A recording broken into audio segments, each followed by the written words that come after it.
തൃശൂർ അയ്യന്തോളിൽ ജനവാസ മേഖലയിൽ കള്ള് ഷാപ്പിന് ലൈസൻസ് അനുവദിച്ചതിൽ പ്രതിഷേധം ശക്തം.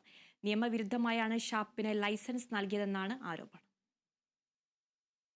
ജില്ലയുടെ ഭരണകേന്ദ്രമായ അയ്യന്തോളിനടുത്തു അശോക് നഗറിന് സമീപമുള്ള കെട്ടിടത്തിലാണ് കള്ള് ഷാപ്പിന് ലൈസൻസ് അനുവദിച്ചിട്ടുള്ളത്.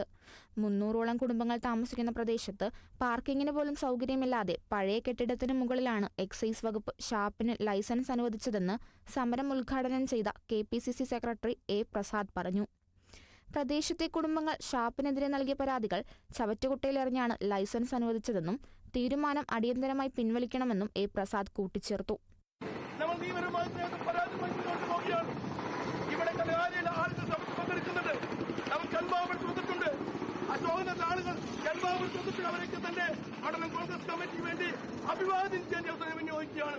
ഈ രണ്ട് ഭാഗത്ത് ആളുകളുടെയും പരാതിയെ മുൻകൂട്ടി കണ്ടുകൊണ്ട് ആ പരാതിയെ അഡ്രസ് ചെയ്തുകൊണ്ട് തന്നെ നമ്മൾ കഴിഞ്ഞ ദിവസം ഇവിടെ സന്ദർശിക്കുകയുണ്ടായ കൌൺസിലറും ഇവിടെയുള്ള നമ്മുടെ അംഗങ്ങളായ മോദിനക്കയും അതുപോലെ ഹെൽത്ത് ഉൾപ്പെടെ ആളുകൾ വന്നുകൊണ്ട് നമ്മൾ ഈ സ്ഥലം കാണുകയുണ്ടായി. ഇത് കൃത്യമായി തന്നെ ഈ ആളുകളെ പറ്റിക്കുന്ന രീതിയിലാണ് ഇത് നിർമ്മാണവുമായി ചുറ്റും ഷീറ്റ് വെച്ച് മറച്ചുകൊണ്ട് മുന്നോട്ട് പോയിട്ടുള്ളത്.